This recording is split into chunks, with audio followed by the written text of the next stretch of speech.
Graça e paz do Senhor para o seu coração. Vamos direto aqui ao Ministério da Palavra, Isaías capítulo 53. Eu quero ler algo com você, vamos aproveitar bem o nosso tempo. Isaías 53, a partir do versículo 4, fica muito ligado agora. Diz assim a palavra do Senhor: certamente Ele tomou sobre si as nossas enfermidades e as nossas dores levou sobre si. E nós o reputávamos por aflito, ferido de Deus e oprimido. Mas ele foi traspassado pelas nossas transgressões e moído pelas nossas iniquidades. O castigo que nos traz a paz estava sobre ele, e pelas suas pisaduras ou feridas fomos sarados. Todos nós andávamos desgarrados como ovelhas, cada um se desviava pelo caminho, mas o Senhor fez cair sobre ele a iniquidade de todos nós. Todavia, o versículo 10, ao Senhor agradou moê-lo, fazendo-o enfermar. Olha só, todavia ao Senhor agradou moê-lo, fazendo-o enfermar. Quando der ele a sua alma como oferta pelo pecado, verá a sua posteridade e prolongará os seus dias, e a vontade do Senhor prosperará nas suas mãos. Curva a sua cabeça, eu quero orar por você. Espírito Santo querido, esse tema que o Senhor colocou no nosso coração essa semana é tão poderoso, é tão importante, é uma base tão fundamental da nossa fé, do cristianismo. Nós precisamos tanto do Senhor nessa manhã, nós precisamos tanto da revelação do Espírito Santo no nosso espírito, para que nós possamos compreender essa palavra, e não apenas compreendê-la, mas vivermos a nossa vida cotidiana, Senhor, firmados nessa palavra, nessa verdade. Em nome de Jesus que nós oramos e já te agradecemos. Amém e amém. Glória a Deus. Nosso tema nessa manhã, o poder da ressurreição. Meu Deus do céu. Irmãos, como que esse tema tem falado tanto no meu coração? A questão é o seguinte, eu vou falar sobre o poder da ressurreição, mas é importante a gente fazer aqui uma base, não é, nessa introdução, para que a gente construa, não é, esse pensamento em cima dessa base. Então, a questão é o seguinte: a ressurreição de Cristo é um fato incontestável? Tem como a gente duvidar da ressurreição? Isso é muito importante, irmãos, a resposta a essa pergunta. Porque é o seguinte, é muito importante que a gente saiba que a Bíblia prova a ressurreição de Cristo. O apóstolo Paulo chega a dizer o seguinte, que se Jesus não ressuscitou, ele diz o seguinte: olha, se não existe ressurreição dos mortos, Jesus não ressuscitou. E se Jesus Cristo não ressuscitou, é vã a nossa pregação e é vã a nossa fé, estamos perdidos nos nossos pecados. Está entendendo como que é fundamental, poderoso esse assunto, que nós precisamos entender muito bem esse assunto? Quem está me entendendo? Irmão, se a gente não entender a ressurreição, se a gente não acreditar nela, se a gente puder questionar a ressurreição dos mortos e, consequentemente, a de Cristo, irmão, o que a gente está fazendo aqui, nesse domingo e todos os domingos que a gente já esteve aqui, a gente só perdeu o nosso tempo, não serviu para nada. É vã a nossa pregação e a nossa fé. Então, nós precisamos compreender para que nós possamos crer. Quem está me entendendo? Não é? Então, veja bem, a primeira coisa aqui, irmãos, esse túmulo vazio é uma prova. Quais são as provas, não é, que Jesus ressuscitou? Primeiro, diga comigo, o túmulo vazio. Importante a gente formar, então, essa base para a gente entrar no poder da ressurreição. Então, a gente sabe que a Bíblia diz que logo quando Jesus quando ele morreu, ele foi sepultado, e no terceiro dia a Bíblia diz que os guardas romanos estavam guardando o sepulcro. Quem está comigo? Porque eles diziam o seguinte, não é? Alguém denunciou lá o seguinte, olha, os discípulos dele estavam falando que ele ia ressuscitar. Então, para evitar qualquer confusão, não é? Que eles roubem o corpo dele, vamos colocar guardas, vamos selar ali o sepulcro, para que não tenha nenhuma possibilidade do corpo ser roubado, depois eles vão dizer que foi que ressuscitou. Olha só, eles já se prepararam para isso, mas a Bíblia diz que houve um grande terremoto, não é? Eu fico imaginando, irmão, o diabo, né, nessa hora, né? Porque ele pensava que estava vencido, né, que ele venceu. E aí Jesus está lá, está morto, como eu falei, está lá no inferno, porque ele levou todos os nossos pecados. E aí o sepulcro está lacrado, tem um batalhão de romanos ali guardando o sepulcro. Não tem como ele sair dali, é impossível. Então Satanás, rapaz, essa guerra aí já era, ganhei, não é? Irmãos, aí a Bíblia diz que tem um grande terremoto, está escrito, e a Bíblia diz que vem os anjos do Senhor ali, não é? E removem a pedra do sepulcro. Claro, eles não removeram para que Jesus saísse, vocês estão ligados nisso? Porque Jesus entrava na casa com o corpo dele, o corpo ressurreto dele, sem que precisasse abrir a porta. Quem está comigo aqui? Ok? Quem já leu isso na Bíblia? Não é? Então, ele não era um fantasma. Ele disse para os discípulos: eu não sou um fantasma, pode me tocar. Traz comida, eu vou comer. Eu estou vivo, mas o meu corpo é diferente. É o corpo ressurreto. Quem está comigo aqui? Agora, irmãos, houve esse grande terremoto, o anjo removeu a pedra, a Bíblia diz que os guardas ficaram tão apavorados que eles ficaram como mortos. Ok? Agora, veja bem, olha como que é importante a ressurreição. Quando os guardas foram comunicar a lei romana, olha, aconteceu isso, a gente estava lá e a gente viu tudo, um grande terremoto, veio um anjo, removeu a pedra, ele ficou sentado em cima da pedra, um negócio incrível. Os caras falaram: rapaz, vocês nunca mais contem isso. E a Bíblia diz que eles deram uma grande quantidade de dinheiro, Mateus 28, 12, 13, deram uma grande quantidade de dinheiro para aqueles soldados, para que eles nunca falassem, escuta bem, sobre a ressurreição de Cristo. Olha como que esse assunto é muito importante. Satanás não quer que esse assunto seja falado, não é? E aí eles calaram, e aí eles falaram o seguinte: quando alguém perguntar o que aconteceu, vocês vão testemunhar o contrário. Em vez de falar da ressurreição, vocês vão dizer o seguinte: os discípulos roubaram o corpo, não é? E aí o seguinte, irmãos, a questão é: seria possível os discípulos roubarem o corpo? Você tem que responder essa pergunta no seu coração. Não é? Isso é muito importante. Primeiro, era impossível porque estava selado com o selo de Roma. Segundo, tinha ali, a polícia romana estava lá guardando. E outra coisa, irmãos, escuta, isso é mais importante do que tudo. Vamos dizer que os discípulos conseguissem fazer ali uma grande obra, muito inteligente, e conseguissem roubar o corpo. Irmãos, todos os discípulos, com exceção do João, morreram martirizados, ou seja, eles deram a vida pela mensagem da cruz, pela mensagem da ressurreição. Você daria a sua vida por algo que você sabe que é mentira? Você daria? Então, irmãos, é impossível, o corpo não foi roubado. Eles falaram da ressurreição, e essa era a principal mensagem deles, porque eles se relacionaram com ela. Quem está me entendendo? Então, a primeira coisa, isso aqui é importante vocês entenderem isso: o túmulo continua vazio, não acharam o corpo. Imagina, irmão, se alguém achasse esse corpo. Imagina se algum romano ou se algum judeu, inimigo de Jesus, soubesse do paradeiro desse corpo. Imagina o que eles fariam. Irmão, claro que eles trariam o corpo e diriam: é mentira, a ressurreição é mentira, está aqui o corpo. Nunca foi encontrado esse corpo, o túmulo continua vazio. Diga glória a Deus. Então isso é muito, muito, muito importante para a nossa fé, essa informação. Então é impossível isso. Outra coisa importante, a Bíblia registra algumas aparições de Jesus. Não foi só uma pessoa que disse: eu vi. Não, irmãos, a Bíblia deixa muito claro. Primeiro as mulheres viram ali, logo no começo, logo quando a Maria Madalena viu, conversou com ele, não é? Chamou ele de Rabone, ele disse para ela Maria, eles conversaram. O Pedro e o João também viram Jesus ressurreto. O apóstolo Paulo registra em 1 Coríntios 15, 5, é importante. Ele diz assim, que ele apareceu a Pedro, depois aos 12, lembra? Ele apareceu e só quem não estava lá era o Tomé para ver.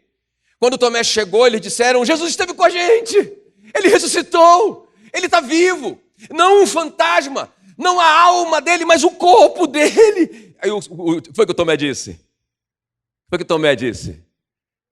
Se eu não ver, eu não acredito. Se eu não tocar nele, eu não acredito. Na próxima reunião, Tomé estava, não é? E Jesus disse, Tomé, olha aqui as minhas mãos. Olha aqui o meu lado. Pode tocar em mim. Quando Tomé tocou, ele disse, bem-aventurado que não viu e creu.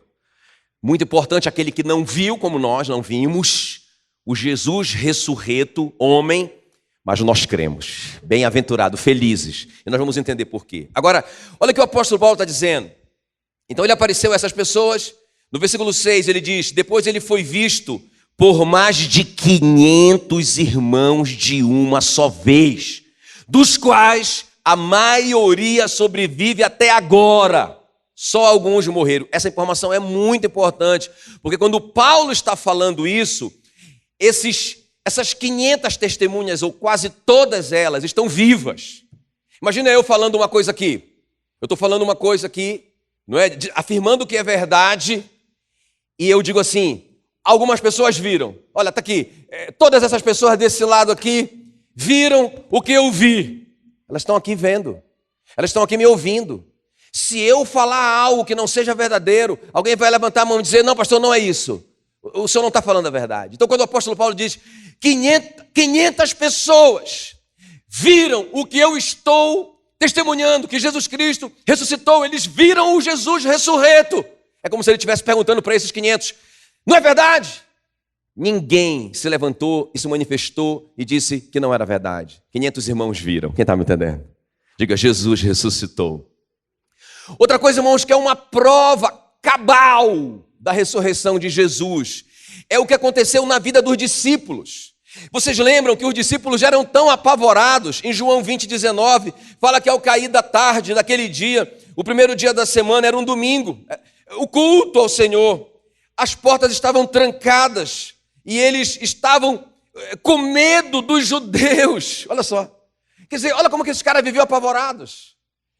Eles ainda não tinham visto o Jesus ressurreto. A Bíblia diz que Jesus veio, pôs-se no meio deles e lhes disse, paz seja convosco. Eu vou ler o versículo. Ao cair da tarde daquele dia, o primeiro dia da semana, trancadas as portas. Diga, trancadas as portas.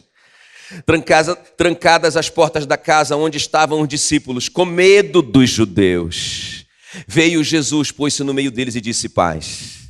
Aleluia. Agora escuta bem, irmãos. Esses caras nunca mais serão os mesmos. Esses caras apavorados, estavam com medo de morrer, estavam com medo de tudo, faziam o culto com a porta trancada, fala baixinho.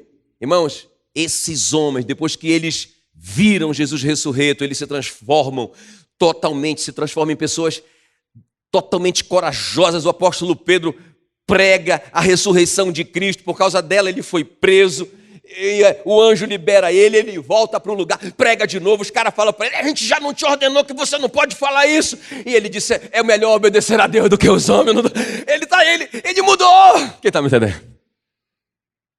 Se eles não tivessem mudado e continuassem apavorados, a gente poderia duvidar. Será que Jesus Cristo ressuscitou? Será que eles viram mesmo o Jesus ressurreto? Eles viram, meu irmão.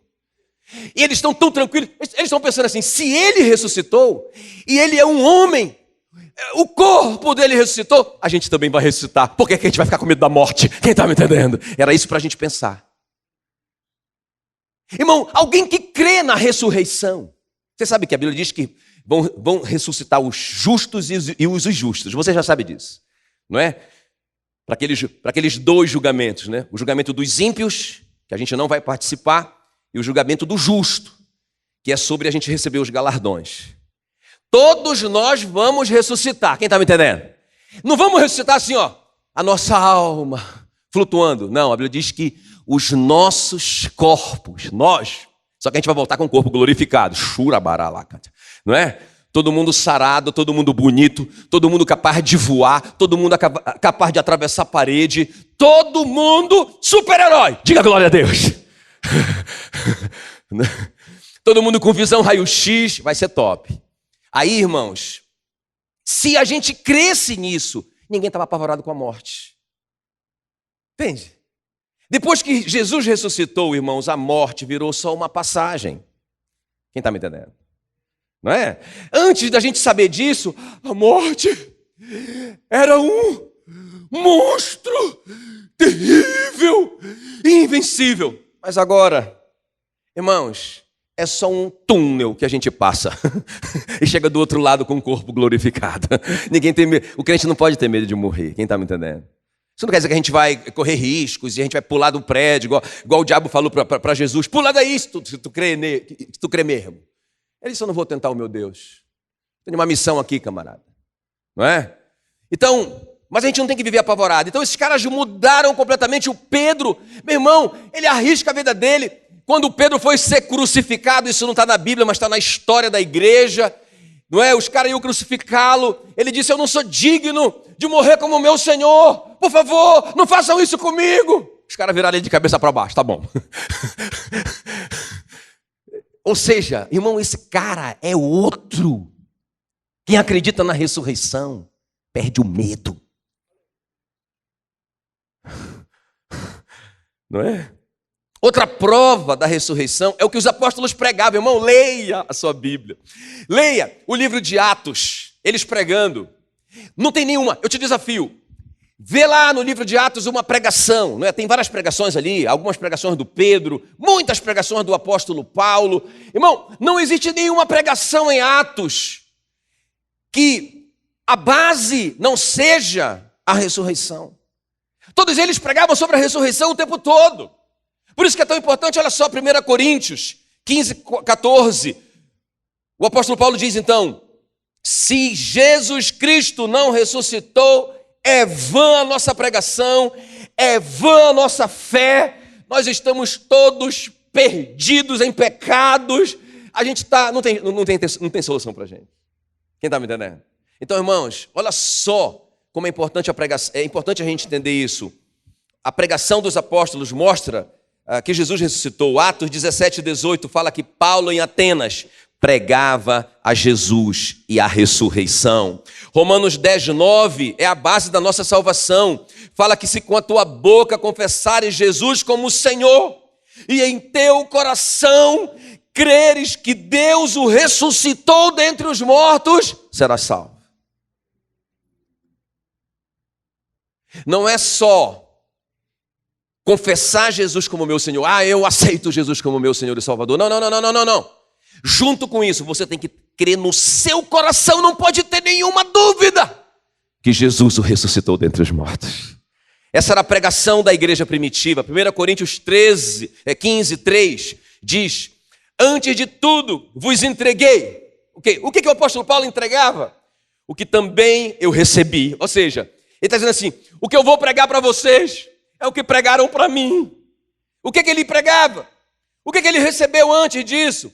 Que Cristo morreu pelos nossos pecados, segundo as Escrituras, e que foi sepultado e ressuscitou ao terceiro dia, segundo as Escrituras.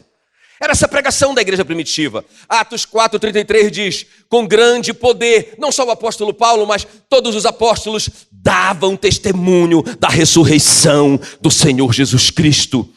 E em todos eles havia abundante graça. Quem está comigo? Jesus ressuscitou? Você acredita que o túmulo está vazio? Você acredita que o corpo não poderia ter sido roubado? Você acredita que ele ressuscitou? Agora veja bem, irmãos. É muito importante também isso aqui como uma prova de que ele ressuscitou. A conversão de muitos sacerdotes. Atos 6, 7. Crescia a palavra de Deus e em Jerusalém se multiplicava o número dos discípulos. A igreja crescia, mas também muitos sacerdotes obedeciam à fé. Irmãos, pensa, o cara vai abrir mão de tudo. É o trabalho da vida dele. Ele é um sacerdote porque ele é um levita de nascimento. Se ele não fizer isso, o que esse cara vai fazer da vida? É assim que ele recebe o sustento dele. E a Bíblia diz que não foi assim um ou outro. Muitíssimos sacerdotes, quando eles entenderam a verdade da ressurreição, quando eles testemunharam isso, eles disseram: é verdade. E eles abandonaram tudo para seguir Jesus. A própria conversão do apóstolo Paulo é uma evidência da ressurreição de Jesus. Porque, irmãos, a Bíblia diz assim, olha, 1 Coríntios 15, 8 é o testemunho do apóstolo Paulo. Ele diz assim, olha, que Jesus foi visto por todo esse pessoal que eu falei, por Pedro, por Tiago, pelas mulheres, e uma turma lá. Depois ele diz, e afinal, versículo 8, depois de todos, ele foi visto também por mim, como por um nascido fora de tempo. O apóstolo Paulo não está falando que ele viu ali na estrada de Damasco, não é? A gente pensa assim, que ele viu o Espírito de Jesus. Tipo assim, irmão, Jesus se manifestou para ele. O Jesus ressurreto depois de muitos anos. Por isso que ele é um dos apóstolos. Lembra? Porque vocês lembram? Quando o Judas pisou na bola, ele perdeu a vaga. E aí eles foram, então agora eles foram procurar um para colocar no lugar dele. Eles tinham o Matias e tinham o José o Justo. Então vamos aí, vamos orar ao Espírito Santo, vamos ver quem é que vai ser. Mas para eles escolherem esses dois entre milhares, que agora eram milhares de discípulos, muito mais do que 500, qual foi a base da escolha? Eles falaram assim, aqueles que andaram conosco e testemunharam a sua ressurreição. Então o apóstolo Paulo, que vai ser, vamos colocar assim, mais um apóstolo, irmãos, ele tem que ter também o testemunho vivo que Jesus ressuscitou. E não uma aparição fantasmagórica. Não, ele viu o Cristo ressurreto também. Quem está me entendendo? Então a conversão de novo, esse cara que é como se fosse, como se ele fosse um dos líderes ali do Supremo Tribunal Federal, não é? Ele fazia parte do Sinédrio, a maior hierarquia, os juízes da lei. Esse cara era um dos faixas pretas ali. Imagina, esse cara vai abrir mão de tudo. Ele diz, eu sei o que é ter muita coisa, eu sei o que é ser muito rico, também agora eu sei o que é ser muito pobre, eu sei o que é ter abundância, e sei o que é ter escassez. Mas tudo isso que eu tenho, todo o meu conhecimento, toda a minha grana, hoje não passa de adubo, estrumo, ele chama, diante da sublimidade de conhecer a Cristo ressuscitado. Meu Deus! Então esse cara, também a conversão do apóstolo Paulo é uma das evidências da ressurreição de Cristo, irmão. Ele viu, vocês estão me entendendo? Agora, eu quero falar com vocês, depois dessa pequena introdução, sobre o poder da ressurreição. Vocês entenderam a ressurreição? Vocês entenderam o que é real? Agora é importante vocês entenderem qual a aplicação dela na sua vida. O que ela tem a ver com você? O que ela implica na sua história? Ou ela só é uma informação poderosa? Não, irmãos. Vocês vão ver, quando a gente entende isso, quando a gente sabe aplicar isso na nossa vida, irmãos, a gente nunca mais pode viver uma vida de derrota. Diga glória a Deus. Não é? Então, esse eu quero te mostrar aqui nessa palavra, o poder da ressurreição. Romanos 6,5 diz assim, olha, porque se fomos unidos com ele na semelhança da sua morte, ou seja, nós morremos com ele, certamente o seremos também na semelhança da sua ressurreição. Top das galáxias. Agora, preste bem atenção. Eu acho interessante essa comparação que o apóstolo Paulo fala, e é sobre isso que eu vou falar. Você não pode perder isso agora. Quem está comigo aqui? Quem está dormindo, acorda. Não é? Ressuscita. Agora olha aqui para mim, presta bem atenção. Muito importante você entender essa figura que o apóstolo Paulo usa. Ele fala assim, olha, assim como a esposa está ligada ao marido pelo casamento, e ela não pode se separar dele, não é?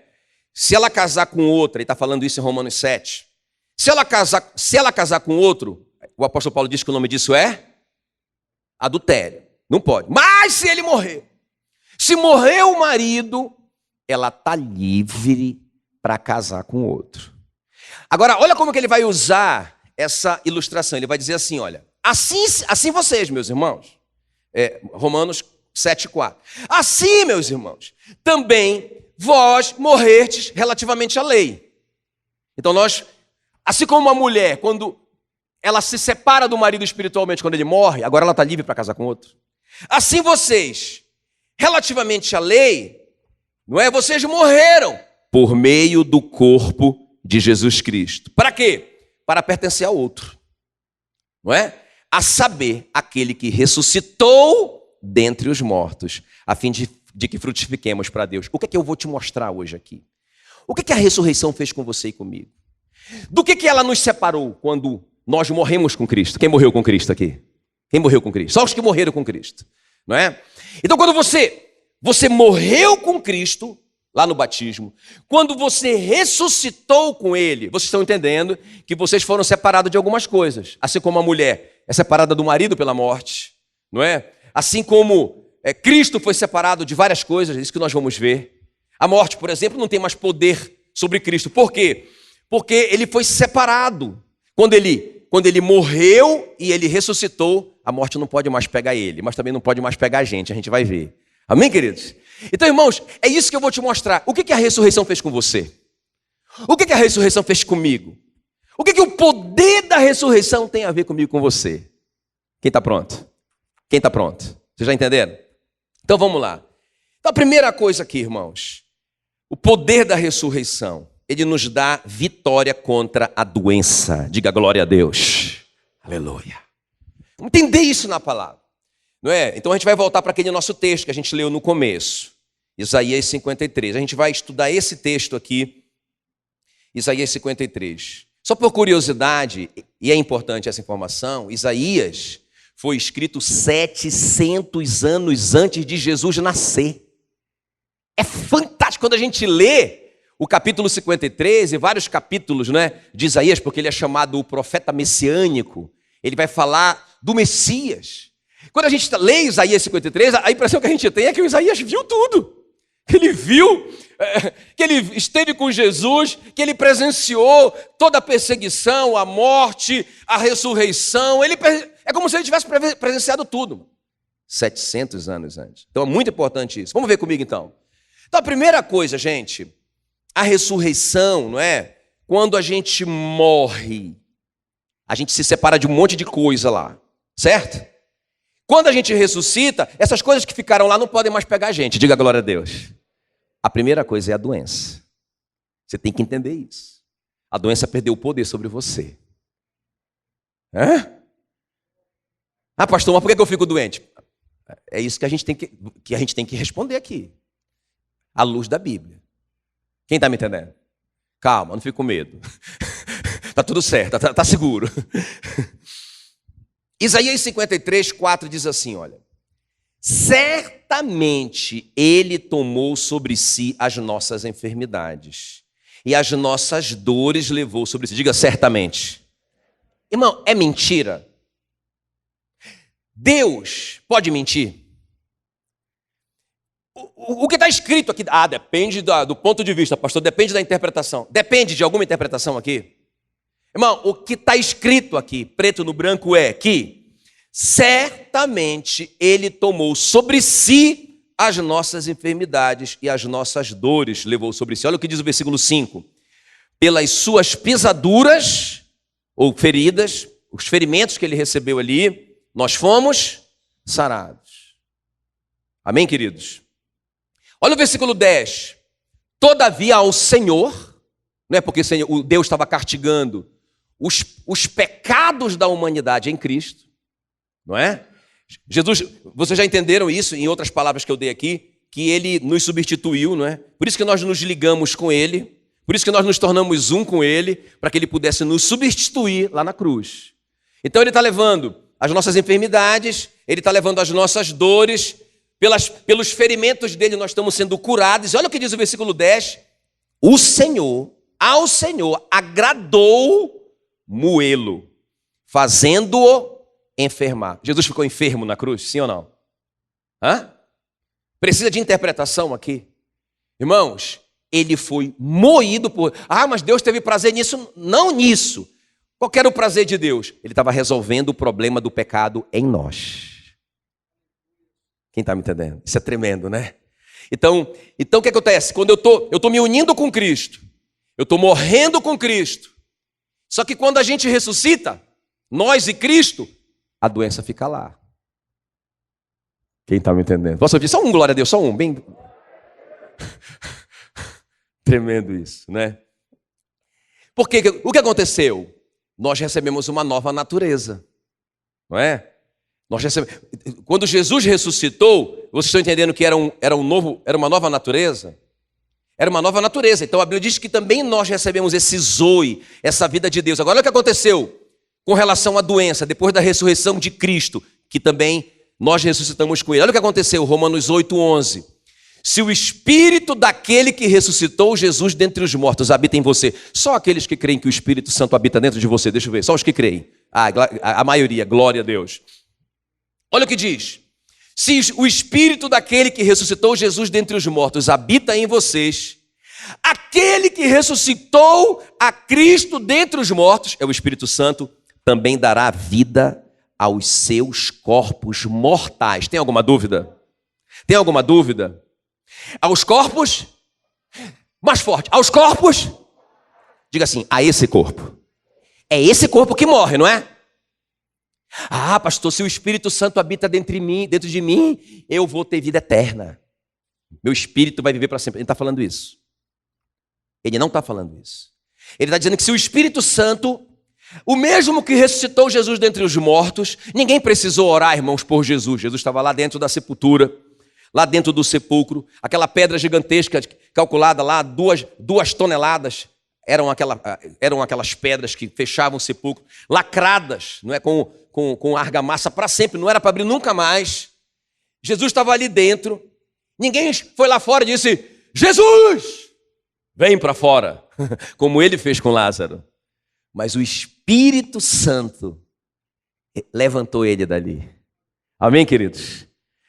A pedra foi removida, não era para ele sair, era para as mulheres e as pessoas entrarem para verem o túmulo vazio. Diga glória a Deus. Porque se ele quisesse sair, ele sairia sem abrir.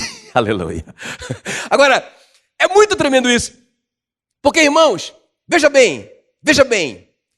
O que a Bíblia está dizendo? Que se o Espírito Santo que ressuscitou Jesus vive em mim, o mesmo Espírito que ressuscitou Jesus vivificará o meu corpo mortal. Pensa bem, irmãos, se ele pôde ressuscitar Jesus depois de 3 dias, o Espírito Santo, quanto mais consertar alguma coisa errada no seu corpo. Quem está me entendendo? Eu sei que eu estou falando para... Tem alguns médicos aqui, eu falo com todo respeito, não é? Eu estou lendo a minha Bíblia, até porque esses médicos são crentes. O problema é, irmãos, que é igual o cara querendo me provar, pela geografia bíblica, que os israelitas atravessaram uma área que era rasa. E eles atravessaram para a terra prometida por uma área que eles sabiam, porque eles estavam sendo guiados, não é, pelo Robabe, não é, que era o filho do Jetro, e ele sabia andar por aquela região. Aí olha só que os caras estão aprendendo, colocando dentro da cabeça para não precisar crer. Aí eu digo para ele, mas peraí, irmão, mas e a Bíblia? A Bíblia informa nessa história, nesse versículo, nesse texto, que quando eles atravessaram, era a época do ano em que o Jordão transbordava de tão cheio. Então tu não está vendo que essa tua informação está completamente errada. Mas, irmãos, nós vamos nos vacinando contra o sobrenatural.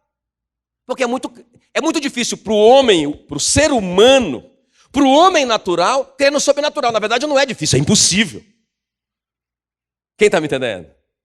O apóstolo Paulo diz que o homem natural não discerne as coisas espirituais. O problema é que a gente está ficando tão natural e cada vez mais natural, que crer no sobrenatural, irmãos, é uma distância impraticável para nós, é impossível. Por isso que nós temos que nos encher da palavra, por isso que nós temos que nos encher do que é espiritual, por isso que nós temos que nos encher de Deus. E aí, irmãos, milagre vai ser coisa normal para a gente.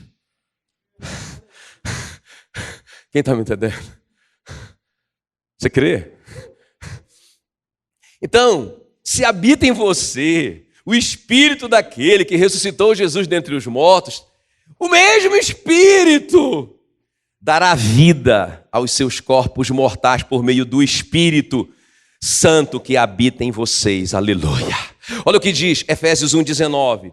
Como é grande o seu poder que age em nós, os que cremos nele. Como é grande. O poder o quê? O poder o quê? Que age em nós. Esse poder que age em nós é a mesma força poderosa que ele usou quando ressuscitou Cristo e fez com que ele se assentasse ao lado direito de Deus no mundo celestial. Esse poder que atua em você é o mesmo poder que ressuscitou Jesus. Não somente isso, mas colocou ele no céu, assentado à destra de Deus. Você crê nisso? Se você não se encher de Deus, se você não se encher da palavra, você nunca vai crer nisso, irmão. E deixa eu te falar uma coisa aqui. Eu não quero ser, assim, eu quero ser um pregador bem bonzinho sempre. Mas o que a Bíblia diz é, se com a tua boca confessares a Jesus como Senhor, e se no teu coração creres que Deus o ressuscitou dentre os mortos, será salvo.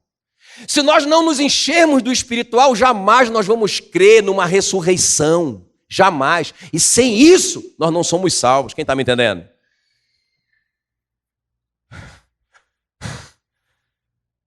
É por isso, irmão, que o apóstolo Paulo entendeu isso. Ele diz assim em Filipenses 3:10.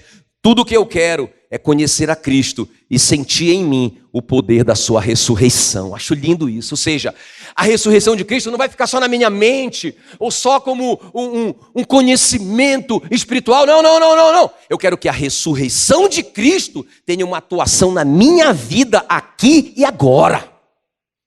Eu quero experimentar Cristo na minha vida. O poder da sua ressurreição. Glória a Deus. Agora, escuta bem aqui, olha aqui para mim.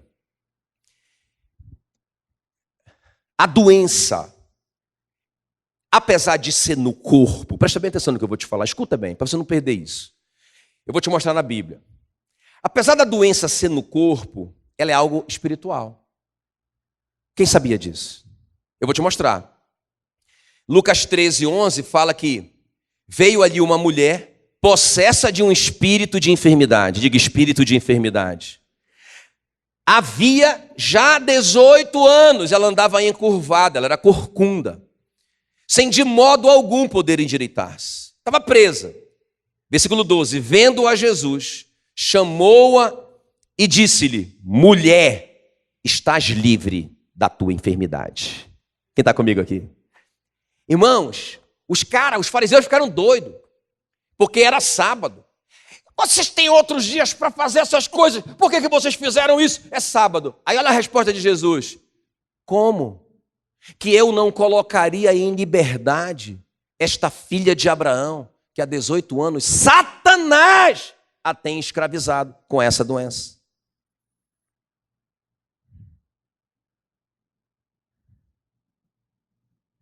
Quando nós entendermos que a doença é espiritual e que ela foi levada na cruz, quem está me entendendo? Que nós temos autoridade sobre ela, meu Deus.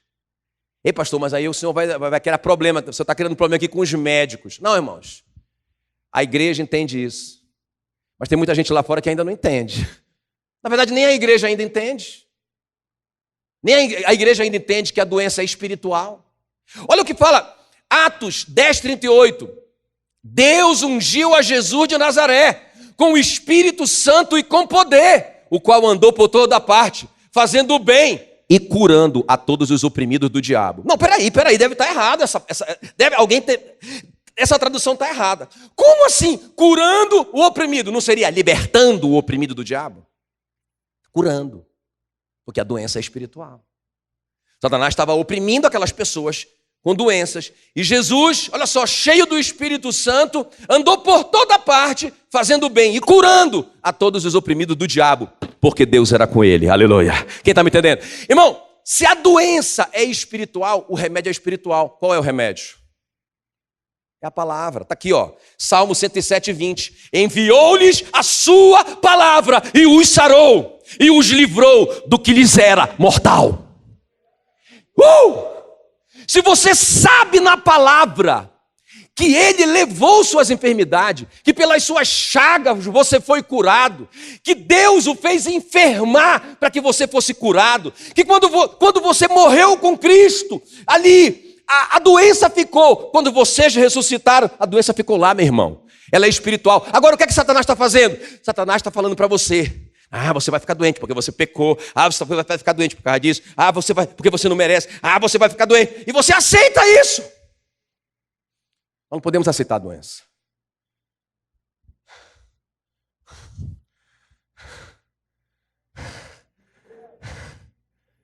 Nós temos que confessar. Se com a boca eu confessar e no meu coração eu crer em quê? Que Jesus ressuscitou dos mortos. Então a doença ficou lá. Ele tem uma nova natureza e eu também tenho. Aqueles que estão em Cristo são nova criatura, nova natureza. As coisas antigas passaram. Eles que se fizeram novas. Novidade de vida. Quem está me entendendo? Aí eu confesso isso com a minha boca. Eu creio no coração que Jesus, eu confesso na minha boca que Ele é Senhor. E eu creio no meu coração que Ele ressuscitou. Agora, irmão, o que é que eu tenho que fazer? Eu tenho que confessar essas coisas. Não é? Porque o que é que eu vejo de confissão? Não vocês aqui do culto da manhã. Também do culto da noite, também não. Mas eu vejo muito crente por aí. A minha dor na coluna. A minha coluna. Já orei. Todo mundo já orou, passou óleo. Eu estava mergulhado num camburão de óleo lá em casa. Mas agora, a minha coluna, a minha doença, a minha artrite, o meu problema, a minha dor, a minha enfermidade. Irmão, você não crê e por isso que você confessa essa derrota. Crê, por isso é que falei. Deixa eu contar um testemunho vivo, tá aí a minha esposa. Eu vacilando com isso. Eu fui correr com a Meila, a gente viajou, e aí eu fui correr na rua com ela. E eu estava correndo ali e pisei num buraco. Aí eu, caramba. Mas aí eu estava com o corpo quente, não é? Voltei correndo para o hotel. No outro dia, eu não conseguia pisar o pé no chão. Tanta dor, meu pé ficou inchado. Meu irmão, quase que acaba a brincadeira. Pensa, a gente lá no sul do país. Voltei para casa com essa dor, não é? Irmão, de lá para cá, eu não tenho mais corrido. Eu vou para a academia, faço outros exercícios, mas eu não corro mais. Puxa vida, eu estava estudando essa palavra. Cara, peraí. Olha eu aqui, ó. Agora presta atenção. Eu falei, peraí. O Espírito Santo habita em mim. O mesmo que ressuscitou Jesus dentre os mortos. Ele não pode vivificar o meu pé? Mortal?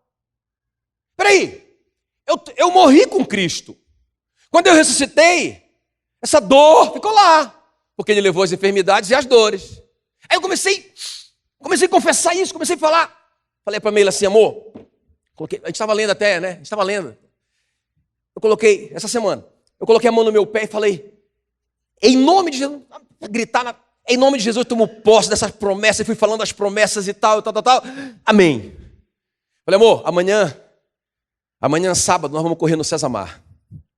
Ela, sério, amor? Sério. Irmão, eu orei. Quando eu levantei dali, meu pé estava doendo. Mas eu não vivo por circunstância, não é isso? O justo viverá pela fé. Enviei-lhes a palavra, e a palavra os curou. A palavra os livrou do que lhe era mortal. Salmo 107:10. Aí beleza. Disse, não, eu fui curado. Isso é mentira do diabo. Irmão, não faça em casa, tá?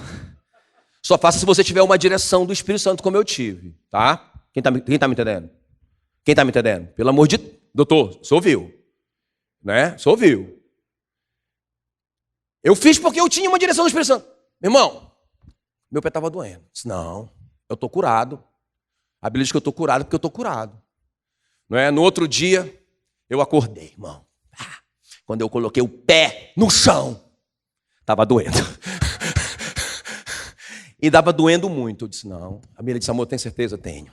Coloquei a meia, coloquei o tênis, fui para o César Mar. Irmãos, me alonguei e orei e corri. Não é? 3 voltas no César Mar. Aleluia. Irmão, eu fiquei impressionado. Não estava doendo. cara, é verdade, a palavra é verdadeira. Meu Deus, e correndo, pá. Terminei. Aí, Amelia, aí, amor, tá vendo nada. Fui curado. Aí, passei o dia sem nenhuma dor. Falei para ela ontem à noite, amor, eu estou impressionado. Funciona. Meu Deus. Aí eu acordei hoje de manhã. Irmão, nunca aconteceu isso. Eu nunca fiquei doente do pé. Estou curado. É um testemunho. Todo mundo dá testemunho, por que eu não posso dar testemunho também? Aleluia. Quem está me entendendo? Curado. Falei para Mila, amor, vamos voltar a correr. Estou curado, foi curado. Amém? Isso está à nossa disposição. O poder da ressurreição. Agora a gente fica, ai meu pé, ai minha dor. Aí eu acho que isso aí a gente inventa um monte de nome para a doença. É uma síndrome do calcanhar, do não sei o quê, e é não sei o que mais, e essa doença, e aí estuda a doença na internet. Essa que é a minha doença. Essa é a minha doença. Eu estou confessando, essa é a minha doença, Satanás. Ô Satanás poderoso que colocou essa doença em mim. Nós estamos pregando esse evangelho, irmão.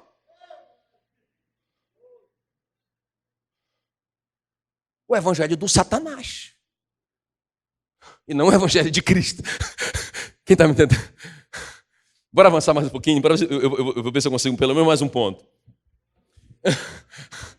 Então, a primeira coisa, o poder da ressurreição. Quando a gente morreu com Cristo, e quando nós ressuscitamos com Ele, a doença ficou. Quem está me entendendo? Ele levou as nossas enfermidades e as nossas dores. Deus o fez enfermar para que nós fôssemos sarados. Aleluia. Segunda coisa que ficou lá também quando ele morreu, o nosso pecado. Então a segunda coisa do poder da ressurreição, o poder contra o pecado. Isaías 53:5 diz: ele foi traspassado pelas nossas transgressões, moído pelas nossas iniquidades. Olha só, gente, ele já pagou esse preço. Versículo 6: o Senhor fez cair sobre ele a iniquidade de nós todos. Então ele levou esses pecados. Vou te mostrar por que isso é tão importante. Não perca isso. Romanos 6,6 diz: sabendo isto, que foi crucificado com ele o nosso velho homem, ok? Morremos com ele na cruz, para que o corpo do pecado seja destruído e não sirvamos o pecado como escravos. Porquanto quem morreu está justificado do pecado. É o que eu falei lá no começo, não é? A mulher está ligada ao marido enquanto ele viver. Quando ele morrer, ela está livre para casar com outro. Então isso valeu para a doença. Estávamos casados com a doença, mas quando nós morremos com Cristo, então a doença perdeu o poder sobre nós. Quando nós ressuscitamos, nós casamos com outro. Quem é o outro? O Cristo ressurreto que não tem doença. Não tem doença no céu. Isso vale para o pecado. Quando nós nos unimos com Ele na cruz e morremos com Ele, então o corpo do pecado foi destruído. Quando nós ressuscitamos com Ele, o pecado não tem domínio mais sobre nós. Agora escuta bem, por que isso é tão importante, pastor? Por que isso é tão importante na prática? Como que isso pode me ajudar? Como que isso pode deixar de ser uma teoria e me ajudar na minha vida prática? Irmão, é a relação da fé com a sua consciência. É nisso que implica essa revelação de que Jesus se fez pecado no seu lugar para que você fosse feito a justiça de Deus. Que vê, escuta bem. O próprio apóstolo Paulo diz assim, olha: mantenham a fé e a boa consciência. Não só, irmão, a fé, ela só se mantém em pé se eu tiver uma boa consciência. Porquanto alguns, tendo rejeitado a boa consciência, vieram naufragar na fé. Então o cara vive assim, ó. O cara vive assim: eu pequei. Até o pastor Ricardo recitou esse versículo aí de Tiago, né? 4:7 ou 17, né? Que fala assim: que aquele que sabe fazer o bem e não faz, comete pecado. Então, irmão, todo mundo aqui já começou pecando hoje. Porque tinha um monte de gente que a gente podia ajudar, por exemplo. A gente não ajudou. Vocês estão lascados. Seus pecadores. Mas, irmão, se a Bíblia, se Jesus se fez pecado no nosso lugar para que nós fôssemos feitos a justiça de Deus, pronto. Nós somos a justiça de Deus, nós nunca vamos chegar à perfeição. Isso não abre um precedente para eu viver uma vida de pecado, pelo amor de Deus, gente. Não abre, pelo contrário. Puxa vida, me faz ser grato. Puxa vida, eu sei que eu piso na bola. Eu sei que eu piso na bola. Não vou dizer sou pecador, mas eu digo, eu piso na bola, eu falho, eu não quero pecar. Não é? O bem que eu quero fazer, eu não faço. O mal que eu não quero, eu acabo fazendo. Puxa vida, a crise do apóstolo Paulo. Mas, irmãos, ele sabe. Mas diante de Deus, eu fui feito justiça. Assim que tem que andar minha consciência com Deus. Vocês estão me entendendo? Então, irmãos, isso é chave para a nossa fé. Porque deixa eu te dizer uma coisa. Tudo, diga tudo. Diga tudo. Tudo que é espiritual só é alcançado com esse braço da fé. Eu já falei para vocês, é o sexto sentido. Não é? Visão, olfato, paladar, audição, tato e fé. Sem fé é impossível agradar a Deus. Por isso que a Bíblia diz, esta é a vitória que vence o mundo, a nossa fé. Então beleza, eu acabei de falar para vocês, olha, ei, essa doença ficou lá. Você ressuscitou sem ela. Você tem uma nova natureza e o Espírito Santo te cura. Você tem a palavra dentro de você que te cura. Aí você diz, top. Mas se você não tiver fé nisso, você não recebe isso. Você tem que alimentar a sua fé pela palavra. Agora, uma coisa que quebra a sua fé é a sua consciência de pecado. Pequei, mas eu não consegui esquecer, porque aquele pecado terrível que eu fiz. Irmão, você pode não esquecer o que você fez. Mas se você se arrependeu, porque Deus não vai te dar amnésia. Se você se arrependeu diante de Deus, Ele pagou por esse... Vocês estão entendendo que Ele está pago? Vocês estão entendendo que Ele está pago ou não? Vocês estão entendendo que essa dívida aí está paga? Ou não? Quando você fica tentando pagar essa dívida... mas eu fiz isso, eu fui injusto, porque eu acho que agora o que está acontecendo na minha vida é porque eu pequei, porque... Irmão, se você já se arrependeu, a Bíblia diz que nós temos... Olha, se vocês pecarem, vocês têm um advogado diante do Pai. Ele é fiel e justo, não só para perdoar os seus pecados, mas para te purificar de toda injustiça. E você é feito justiça de novo. Aliás, você nunca deixa de ser justiça de Deus. E você caminha a sua vida em fé, com uma boa consciência. É por isso que a Bíblia diz que é para a gente entrar. Olha o que diz Hebreus 10, 19. Olha só o que diz Hebreus 10, 19. Irmãos, tendo, pois, irmãos, intrepidez, ousadia, para entrar no santo dos santos, porque vocês são muito bonzinhos. É isso que diz? Bonzinho. Senhor, eu tive um dia perfeito hoje. Quase não pequei. Eu vou entrar, tá bom? Não me mata não, tá bom? Irmão, ele diz que é para entrar com ousadia. É para entrar com intrepidez, não tenha medo. Porque o que ele vai ver é o sangue do filho dele que foi derramado na sua vida. Você é feito a justiça de Deus. Entre com ousadia, entre com fé, entre sem nenhuma dúvida, entre com confiança. Está pago, está resolvido esse negócio. O pecado ficou lá. A Bíblia diz que pelas suas feridas nós fomos sarados, mas também, irmãos, a Bíblia diz que ele levou as nossas transgressões. Eu acho tremendo demais isso. Foi traspassado pelas nossas transgressões, foi moído pelas nossas iniquidades. O Senhor fez cair sobre ele a iniquidade de todos nós.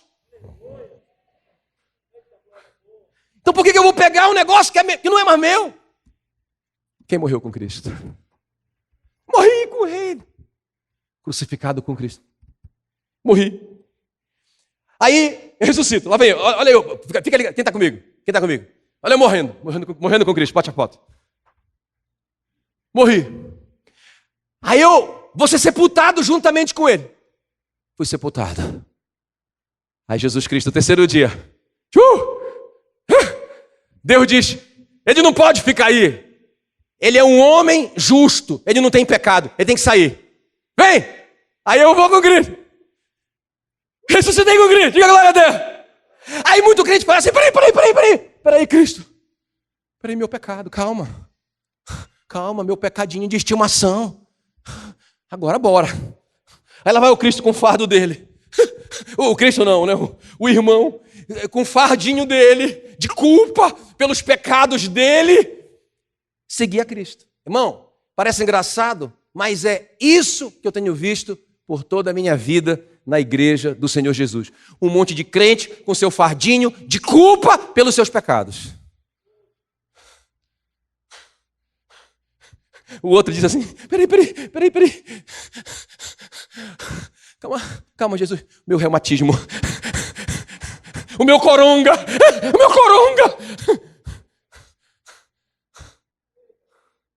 Ele os enviou a palavra e os curou. Aleluia. Ele os livrou pela sua palavra do que lhes era mortal. Meu Deus. Vou falar o terceiro. Posso falar o terceiro ou não? Eu acho que o terceiro nem é um assunto que interessa, mas tudo bem, vou falar. Ele nos deu vitória contra a miséria. Contra a pobreza. Ah, não, deixa para a próxima vez. Vale ficar em pé, vamos orar. Não, pastor, por favor. Irmãos, assim como ele nos deu vitória contra a doença, porque a doença ficou lá quando a gente morreu com ele, quando a gente ressuscitou, essa doença não pode mais, não tem mais domínio sobre nós, porque nós temos uma vida nova, o zoe de Deus, nós temos a vida de Deus que nos cura. Então, ela não tem mais autoridade sobre nós, só temos que crer, só temos que tomar posse pela fé. Da mesma forma o pecado, e da mesma forma, irmãos, a miséria, a pobreza, a ruína. Olha o que diz aí o versículo 5 desse texto de Isaías 53. Ele fala, o castigo que nos traz a paz estava sobre ele. Presta atenção. Vocês viram? Fala aqui, pelas suas feridas nós somos curados. Ok? Aí vocês já entenderam. Fala que ele se fez pecado, não é? Para que nós fôssemos feitos a justiça. Então ele levou os nossos pecados e ele nos deu a nossa justiça. Está percebendo a troca? E agora ele diz que, o Isaías diz que, o castigo que nos traz a paz não foi colocado em nós. Deus não castigou a Pieira pelos pecados dela, não é? Deus castigou quem? O Cristo. Então o castigo que traz paz para a Pieira estava sobre Jesus. Agora presta atenção, essa palavra paz, não é? Até eu não sei se eu anotei essa palavra. Eu sei que vocês sabem, mas a palavra paz, shalom, olha o significado da palavra paz nesse texto de Isaías. Shalom, diga shalom. Vocês conhecem isso como paz. Mas o significado dessa palavra é completo. Ou seja, irmãos, eu posso ter paz se eu estou todo endividado. Fala aí para mim. Você dorme? Não, pastor, eu durmo. Não sei, mas eu durmo, fica tranquilo. Duvido. Se você tem paz, não é? E o cara expulsando você da sua casa, porque você não tem condição de pagar o aluguel, e você tem que ir embora no outro dia. Duvido quem dorme em paz. Então não existe essa paz, não existe shalom, porque a paz é completo, é bem-estar, prosperidade, diga prosperidade. Sossego, tranquilidade, contentamento. Parece que prosperidade, irmão, é quase uma palavra proibida na igreja. Prosperidade. Pastor, fala prosperidade. Fala prosperidade. Doutrina da prosperidade. Prosperidade. Mata esse cara. Irmão, ei. Assim como Jesus resolveu o problema da doença, e a doença não pode mais nos atingir porque ele levou. Assim como Jesus resolveu o problema do pecado, e o pecado não tem mais domínio sobre nós, como a Bíblia diz.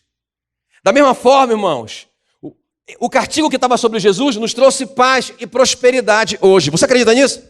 Se você não acredita nisso, você não pode acreditar. que você foi liberto da doença e do pecado, porque está no mesmo texto. Quem está me entendendo? É por isso, irmão, baseado nisso que o apóstolo Paulo fala em 2 Coríntios 8, 9. Pois conheceis a graça de nosso Senhor Jesus Cristo. Ele diz, já é conhecimento de vocês já sabem disso nas Escrituras. Pois conheceis a graça de nosso Senhor Jesus Cristo, que sendo rico, se fez pobre por amor de vós, para que pela sua pobreza vocês se tornassem ricos. Ele se fez pecado para que eu fosse feito justiça. Ele se fez enfermo para que eu fosse feito saudável. Ele se fez pobre para que eu fosse feito rico. Está na sua Bíblia. Credo, pastor, esse negócio de rico é ruim. Então doe toda a sua riqueza.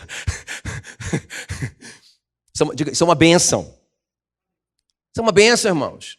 É uma das coisas que Jesus conquistou. Olha o que diz aqui em Lucas 4, 18. Olha o ministério de Jesus. O Espírito do Senhor está sobre mim, pelo que Ele me ungiu, o Espírito Santo. Ungiu Jesus para quê? Para evangelizar os pobres. Vou voltar aqui. Para evangelizar os pobres. Enviou-me para proclamar libertação aos cativos, restaurar a vista aos cegos, pôr em liberdade os oprimidos e pregar o ano aceitável do Senhor, ou seja, a volta dele. Agora veja bem, a primeira coisa que ele diz, o Espírito do Senhor está sobre mim, pelo que ele me ungiu, para quê? Evangelizar. Irmão, ele não está dizendo aqui, ó, que eu vim ganhar almas. Não é esse sentido do texto. Esse texto aqui, ó, evangelizar, eu também anotei, é evangelizo. No grego é trazer boas notícias, anunciar boas novas. O que ele veio dizer para o pobre, para o miserável, é: ei, eu me fiz pobre no seu lugar, para que você se tornasse rico. Eu vim libertar vocês da miséria.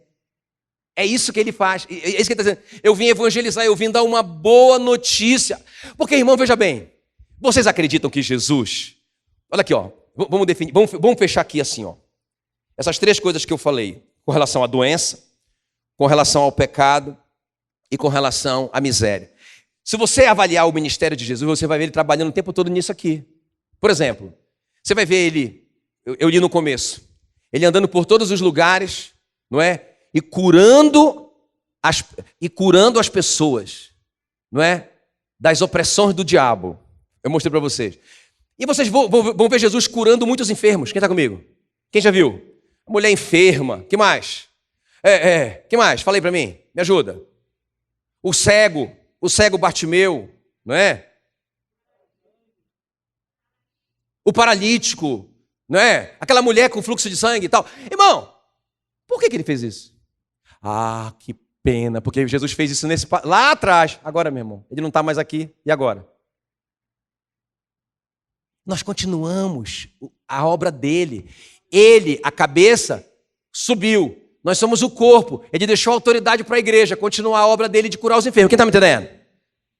Só tem que anunciar isso para as pessoas. Ei, Jesus já levou as doenças. Agora tá bom. Doença, tá tudo bem? Tudo bem, doença? Tudo bem, doença? Nenhuma dúvida? Tudo bem? Vocês acreditam nisso? Tá. Pecado. Lembra do paralítico que foi lançado? Quebraram o telhado, baixaram o paralítico. Quando Jesus olhou o paralítico, ele disse para o paralítico assim: eu vou te curar. Foi isso que ele disse? Foi o que ele disse? Os teus pecados estão perdoados. Está vendo como era a prioridade de Jesus? Os fariseus ficaram, como assim? Quem é esse que tem autoridade para perdoar pecado? Ficaram em crise, porque era a preocupação de Jesus. Porque ele sabia que enquanto nós fôssemos escravos do pecado, nós não teríamos uma consciência livre para exercer a nossa fé. Quem está me entendendo? Vocês acreditam nisso? Que o ministério físico, presencial de Jesus, lidava com doenças e pecado? Sim ou não? Nenhuma dúvida. E com pobreza e miséria? Jesus fez milagre financeiros? Claro que fez, irmãos.